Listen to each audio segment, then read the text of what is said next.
africain se prépare maintenant, en juger par la prolifération des centres de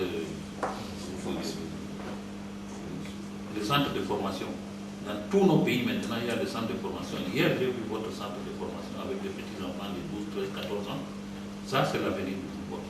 Et s'il plaît à Dieu, vous allez voir dans un avenir, peut-être pas à mon temps, parce qu'il ne reste que 3 ans, mais immédiatement après, ce n'est pas expliqué avec un pays africain dans la Coupe du Monde. La Coupe du Monde au Comores en 2030, je vous le souhaite. Je vous le souhaite. Le Comores, c'est un pays africain.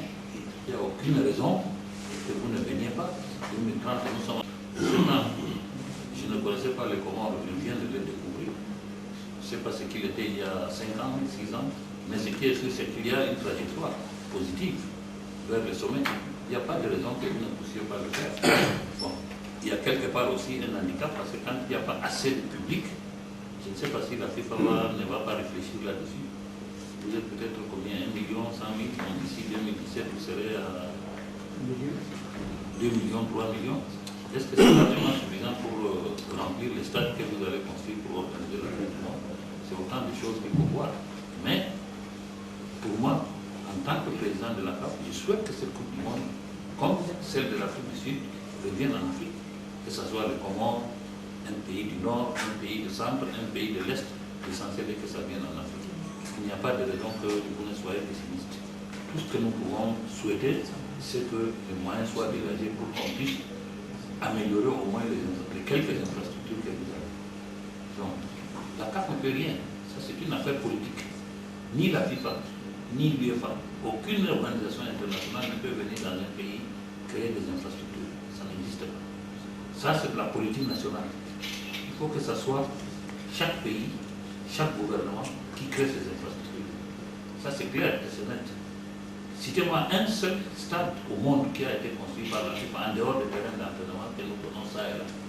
Mais des infrastructures pour pouvoir habiter les grandes compétitions, comme vous dites, les Jeux de l'océan Indien, la Coupe d'Afrique des Nations, la Coupe du Monde, ça c'est des ressources des États. Il faut que je sois clair envers vous. Je ne voudrais pas passer à côté parce que ce n'est pas l'Afrique qui le ferait. La FIFA ne le fait pas. Malgré ses ressources immenses, elle ne construit pas des stades. L'Union européenne ne construit pas des stades. C'est chaque pays qui, sur la base de sa politique, qui crée ses infrastructures au bénéfice de sa jeunesse. Donc, de ce côté-là, il faut qu'on soit clair. Tout ce que je peux faire en tant que président de la CAF, c'est de sensibiliser nos États pour que ces infrastructures voient le jour. Ça, c'est notre mission, nous. Mais quant à dire que nous voulons venir ici implanter des infrastructures, nous ne pouvons pas. C'est tellement cher les infrastructures. Je dis même la FIFA, qui passe tellement de milliards en dollars, n'y compris pas, n'a pas de terrain sur le monde, il n'y en a pas. Mais nous pouvons, à travers les compétitions que nous organisons, sensibiliser les États pour que ces infrastructures naissent, voient le jour et permettre à la jeunesse et à l'État de organiser ces compétitions que vous appelez des pouvoirs publics. Mais par contre, vous pouvez, avec un effort pas colossal, organiser les compétitions africaines. Commençons d'abord par là. Vous avez 5 ou 6 compétitions africaines que vous pouvez organiser même maintenant. Les moins de 20 ans, les moins de 17 ans, les femmes, le beach soccer, vous avez des plages, vous avez le futsal, je ne sais pas si vous avez des gymnases ici. Donc ça, vous pouvez le faire. Parce que même la CAN, là, on a un peu verrouillé. Et comme vous le savez, c'est notre politique. L'Afrique manque sérieusement d'infrastructures sportives. Et la Confédération africaine de football, dans ce cahier de charges, exige qu'un pays qui postule à l'organisation de la CAN nous présente 4 stades d'au moins 25 000 places. Vous voyez, vous êtes un peu quand même en retrait par rapport à cette exigence. Mais par contre, vous pouvez organiser les moins de 20 ans.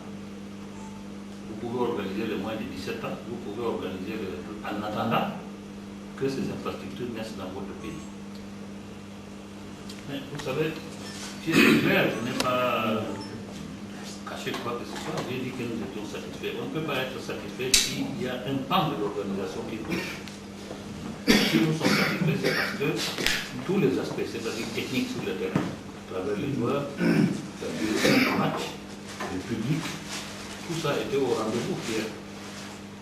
C'était au rendez-vous, donc nous ne pouvons pas nous permettre, moi personnellement, je ne peux pas me permettre de dire que je suis satisfait s'il y a un côté qui est négatif.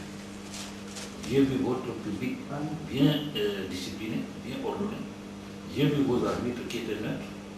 J'ai vu les joueurs qui ont couru comme, excusez-moi l'expression, comme des cabris. Ils ont couru tout l'après-midi. Donc, pour nous, vraiment, ce que vous êtes en train de faire, c'est quelque chose de loi. Et je ne peux que vous encourager.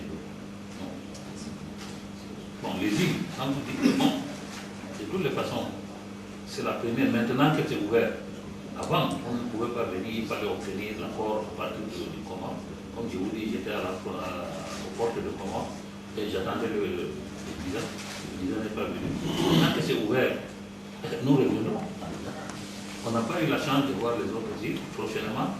Et ça, c'est dû au fait que l'avion Air Madagascar a connu 4 heures de retard. C'est ça qui nous a empêchés d'aller dans ces îles. Mais, avec l'ouverture qu'il y a dans ce pays maintenant, on reviendra. Je ne dis pas tous les ans, mais on reviendra. Et on aura l'occasion de voir les autres îles que nous n'avons pas pu voir. Vous avez engagé des réformes dans ce pays. Vous avez réussi à obtenir des sponsors. Vous avez réussi à organiser un championnat viable. Alors, ce que je peux vous dire, naturellement, avec l'aide des journalistes, parce que si vous plaisez à les démonter dans ce qu'il fait là, avec vos articles incendiaires, ça risque de les décourager. Donc, ce que je peux vous demander, c'est de tout faire pour soutenir son effort. Parce qu'il y va non seulement de l'intérêt du football comorien, mais de l'Afrique tout entière. Donc, chers amis, ce que je demande à vous, journalistes, vous qui orientez les consciences, vous qui orientez les esprits, c'est d'être derrière votre présidence, d'être derrière votre comité exécutif de la Fédération comorienne de football, pour que cet élan amorcé puisse aller toujours de l'avant.